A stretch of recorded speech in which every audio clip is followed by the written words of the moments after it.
पर इसे मेरा सौभाग्य कहूं या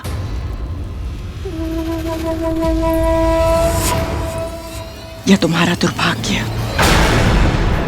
ये पहली सुलझाना मेरी विवशता नहीं है, तुम्हारी है। तुम्हारे डिमो को तो देखकर लग रहा है कि मैंने शक्तिशाली पुत्रों की मांग करके बिल्कुल सही किया। तुम स्वयं देखो ना, मेरे पुत्र स्वयं ही अपने डिमो से बाहर आ गए। उन्हें मेरी सहायता की आवश्यकता नहीं पड़ी। किंतु तुम्हारे पुत्र पता नहीं इतने सामर्थ्य है भी या नहीं कि इन्हें जन्म लेने के लिए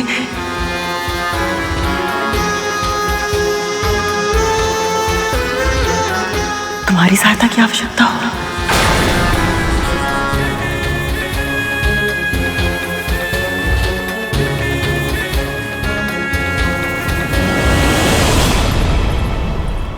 मेरे पुत्र स्वयं ही अपने डिमो से बाहर आ गए, किंतु तुम्हारे पुत्र पता नहीं इतने सामर्थ्य है भी या नहीं कि इन्हें जन्म लेने के लिए तुम्हारी सहायता की आवश्यकता हो।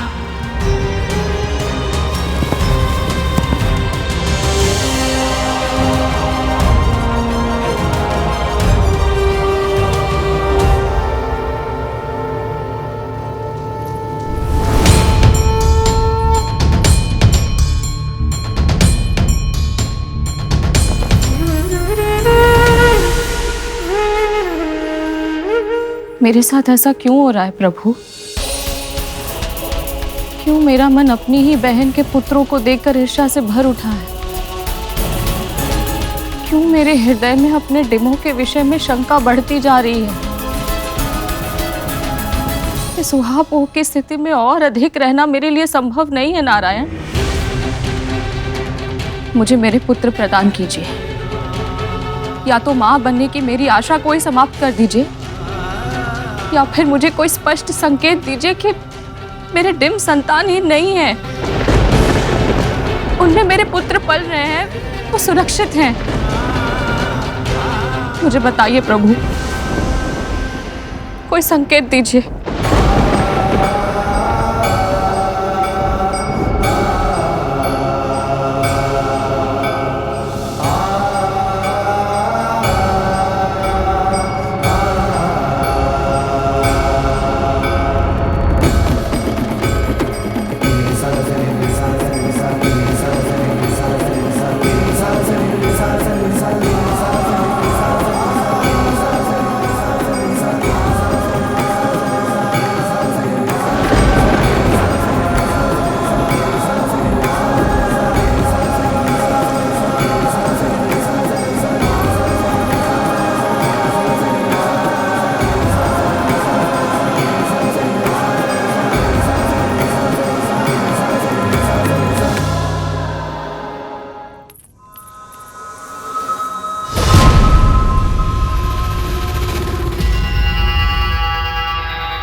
जिस बालक ने अभी जन्म भी नहीं लिया, तू उसे शत्रु मान बैठी है।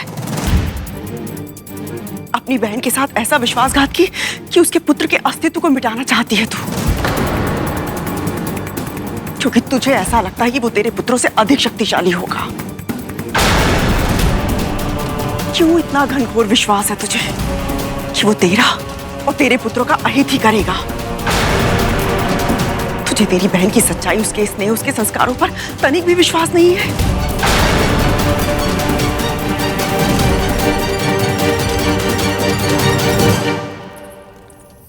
ऐसी कौन सी समाधि में लुप्त है प्रभु, जो अपनी भक्त की पुकार आप तक पहुंच ही नहीं पा रही है? ना आपको इस माँ की पीड़ा दिखाई दे रही है, ना ही मेरी इन संतानों को। क्यों प्रभु, क्या कमी रह गई थी मेरी साधना में, मेरी ममता में?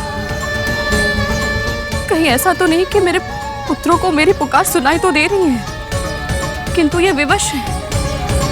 कद्रू दीदी के पुत्रों की तरह इतने शक्तिशाली नहीं है कि डिम का कठोर आवरण तोड़कर स्वयं बाहर आ सके। किंतु मैं इन डिमों को केवल निहारती नहीं रह सकती हूँ, थक चुकी हूँ इन्हें ताकते ताकते। मेरी भी इच्छा है कि मैं अपने पुत्रों को वैसे ही खिलाऊं जैसे कद्रू दीदी अपने पुत्रों को खिलाती है। अब मुझे ज्ञात करना ही होगा कि इन डिमों के भीतर मेरी संतान पल रही है या नहीं।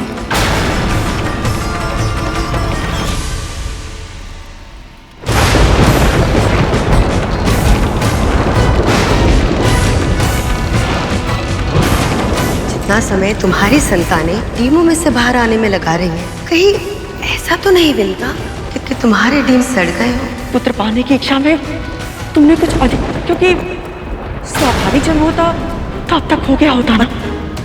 तुम्हारे डीम में सड़ गए हो? पता नहीं इतनी सामर्थ्य है भी या नहीं कि इन्हें जन्म लेने के लिए तुम्हारी सहायता की आवश्यकता हो। यदि मैं चाहती हूँ कि मेरे पुत्र सबसे अधिक शक्तिशाली हो, अपने शत्रुओं पर विजय पाने में सक्षम हो, तो उसमें क्या अनुचित हुआ जब दुर्वासा ऋषि ने विंता का पक्ष लिया था? उसमें कुछ अनुचित नहीं था। जब बालखेल ऋषि ने स्वामी को पुत्र के रूप में आकाश का इंद्र पाने का वरदान दिया था, तब मेरे पुत्र जन्म ले चुके थे और विंता के पुत्रों का जन्म होना शेष था। उसमें कुछ अनुचित नहीं था। और यदि आज मैं अपने पुत्रों का हित करना चाहती हूँ तो अनुचित कैसे हुआ? अपने पुत्रों को शक्तिशाली बनाने की महत्वाकांक्षा रखना अनुचित नहीं है कद्रू, किंतु किसी और के पुत्र को जन्म लेने से पहले मारने के षड्यंत्र की रचना करना अनुचित है। अपनी बहन के मन में शंका का बीज इतनी गहराई तक बो देना कि वो अपने ही पुत्रों का हित कर बैठे। और यदि ये पाप तूने किया है तो इसका परिणाम तुझे और तेरे पुत्रों को भुगतना होगा। यदि आज तेरे षड्यंत्र के कारण विंता ने अपने डिमो को नष्ट कर दिया, तो स्मरण रखना, भविष्य में तेरे पुत्रों के विनाश का कारण तू स्वयं होगी।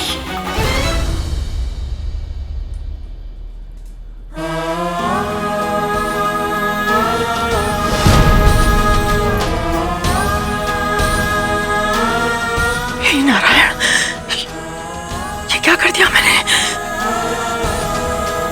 मुझे विंता को रोकना होगा, मुझे विंता को रोकना होगा।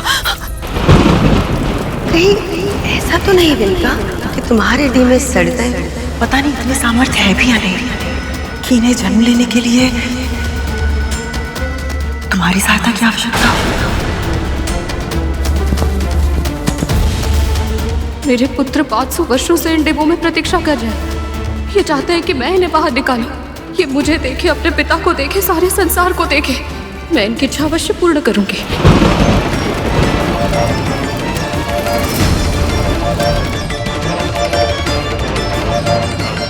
अब मैं वही करूंगी जो इस परिस्थिति में कद्रू दीदी करती है। 500 वर्षों से मैं प्रतीक्षा कर रही हूँ, अब और नहीं। अब मैं अपने पुत्रों का मुख देख कर ही रहूंगी। जन्म लेने में इनकी सहायता अवश्य करूंगी मैं।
मेरा डिम सड़ा नहीं है। मेरा पुत्र जन्म ले रहा है।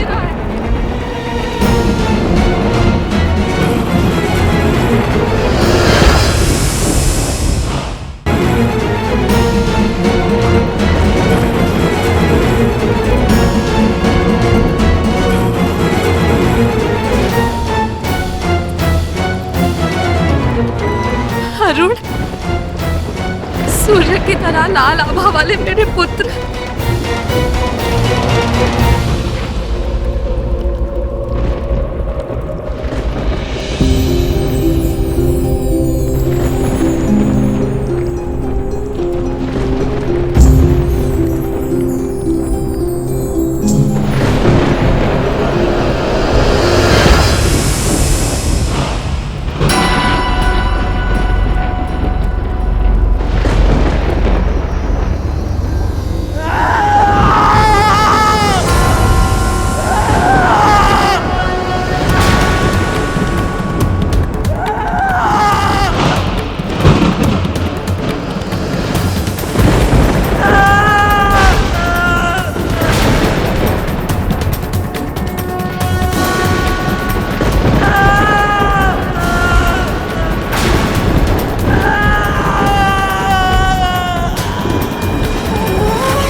पुत्र को विकलांग बना दिया।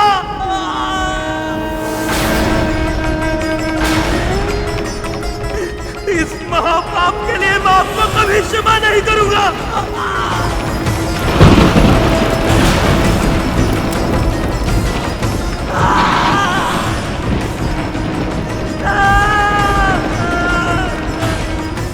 असुरक्षा और मत्सर जैसे दोषों ने आप और आपकी बहन दोनों की बुद्धि हर ली और मुझसे छीन लिया मेरा गौरव और मेरा भाग्य। इसका मूल्य आपको चुकाना होगा। अपने किए का दंड आपको भोगना होगा माता।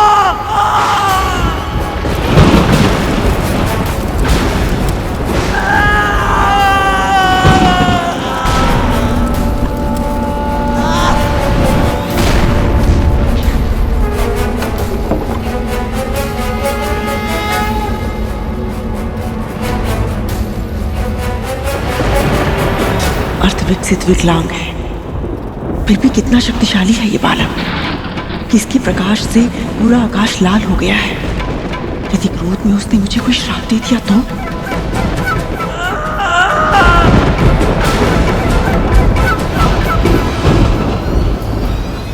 पुत्र, कुछ मत कहिए। इस समय आपके मुख से निकला हुआ एक एक शब्द मेरे इस अधूरे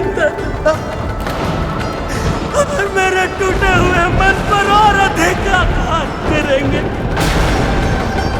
ईर्ष्या के कारण आप अपना विवेक किस हद तक खो बैठे कि ना तो अपने श्रद्धा रखी, ना ही धैर्य, ना ही महर्षि दुर्वासा के आशीर्वाद का मान रखा, ना ही महाशिव की परिजात माला की गरिमा। जिसे जो धारण करेगा उसे ऐसी प्रतापी संतान प्राप्त होगी। बाल खिलने जैसे महान ऋषियों के तप को आपने अपनी अधीरता के कारण विफल कर दिया। हाँ बलवान, आकाश का इंद्र कहलाएगा वो, आकाश का इंद्र कहलाएगा वो। स्वयं महाप्रभु विष्णु ने आपको अपने पुत्रों के जीवित होने का संकेत भी दिया था माता, किंतु आपने उसे भी अनदेखा कर दिया।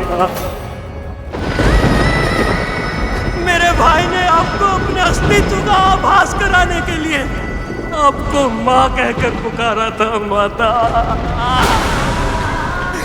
किंतु आपने उसे भी अनसुना कर दिया।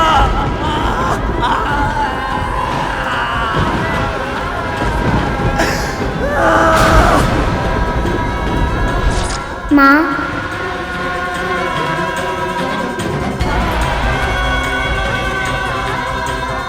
पुत्र, तुम सत्य कह रहे हो पुत्र। बहुत बड़ी भूल हो गई है मुझसे। आपसे हुई है भूल, आपसे हुई है भूल, किंतु निर्दोष होने के बाद भी इस भूल का दंड आजीवन मुझे भोगना होगा माता। एक माँ का कर्तव्य होता है अपने पुत्र की रक्षा करना, किंतु आप तो ऐसी मां निकली जिन्होंने अपने ही पुत्र पर ऐसा प्रहार किया जिसकी पीड़ा मुझे आजीवन शारीरिक और मानसिक रूप से सहनी होगी। जब जब अपने ही साधे अपंग शरीर को देखूंगा आपको ही अपना अपराधी पाऊंगा।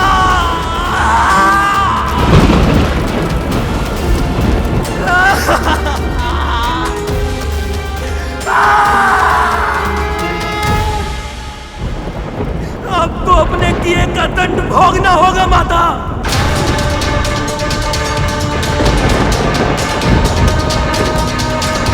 इस समय जो भीषण और असहनीय कष्ट मुझे हो रहा है, ऐसा ही कष्ट आपको भी प्रतिपल सहना होगा।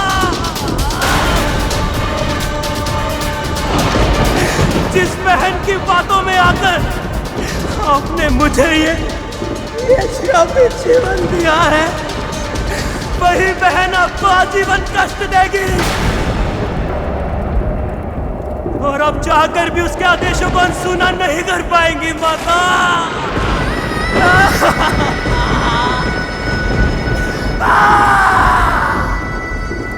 जिस प्रकार मैं कभी स्वच्छंद उड़ान नहीं भर पाऊंगा, उसी प्रकार आप कभी स्वतंत्र नहीं रह पाएंगे।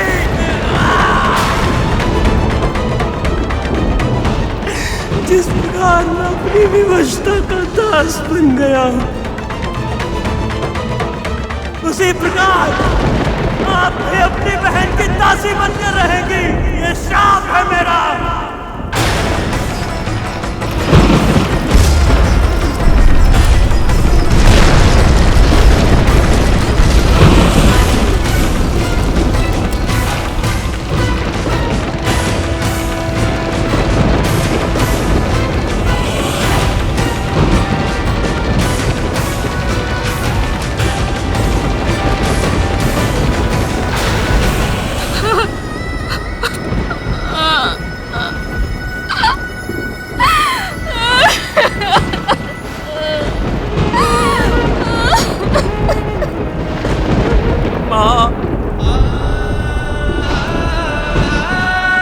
तूने क्या किया पुत्र?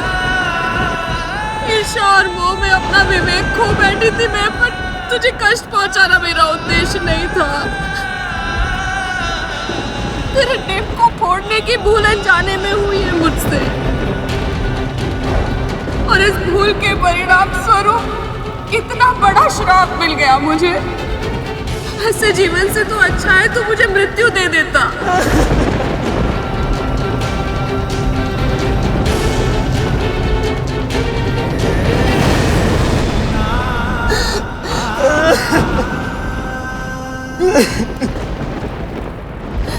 क्रोध भी उतना ही बड़ा दोष है माता, जितना कि मोह और मत्सर। अपने क्रोध में मैं आपकी पीड़ा और पश्चाताप को देख ही नहीं पाया। आपकी ईर्ष्या तो देखी, किंतु उसके पीछे छिपी आपकी ममता का आभास नहीं कर पाया मैं।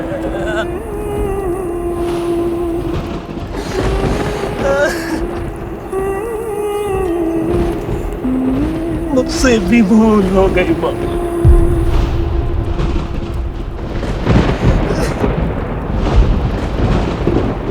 यदि मैं अपने श्राप को वापस ले सकता तो। वो संभव नहीं है पुत्र, किसी के लिए भी नहीं। इस श्राप ने मेरे लिए नर्क के द्वार खोल दिए हैं पुत्र। ऐसा नर्क जिससे मैं कभी मुक्त नहीं हो पाऊंगी।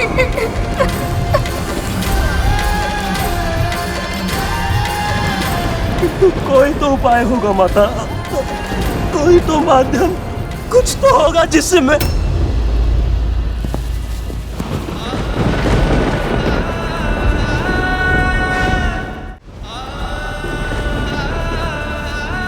माँ, यदि आपके एक पुत्र ने आपको भीषण श्राप दिया है, तो वही आपका ये दूसरा पुत्र आपको श्राप के बंधन से मुक्त करवाएगा। आपकी और पिताजी की इच्छा थी कि आपके पुत्र माता पिता की भक्ति के आदर्श बने, किंतु मेरे क्रोध ने मुझे इस पुनीत उद्देश्य में विफल कर दिया।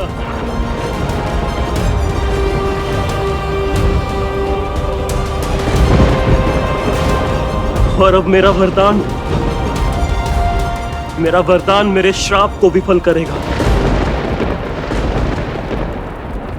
500 साल बाद जन्म लेने वाला आपका यह पुत्र आपको इस दास्ता से मुक्त करवाने के लिए आकाश पाताल लेकर देगा माँ।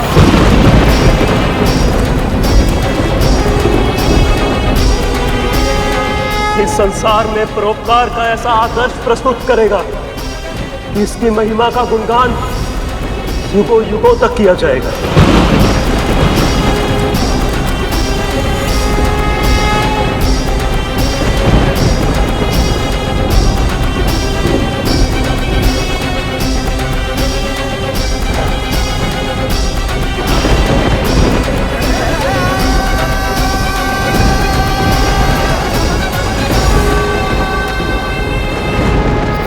मुझे श्राप दिया था। मुझे लगा था मेरा समस्त जीवन अब अंधकार की अथाह खाई में डूब गया है, पर अपने भाई को यश का वरदान देकर तूने मेरे अंधकार में आशा का उजाला भर दिया है। मुझे पूरा विश्वास है पुत्र, तू इस जन्म दोष से नहीं, अपने कर्म से जाना जाएगा। न स्वयं कभी हताश होगा, न किसी को हताश होने देगा।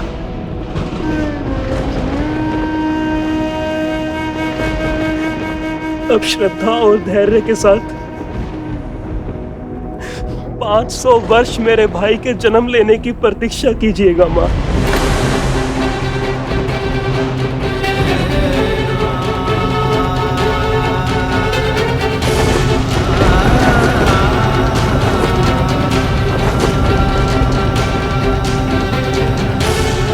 भगवान विष्णु के प्रताप से होने वाली आपकी संतान का वर्चस्व संपूर्ण आकाश में स्थापित होगा।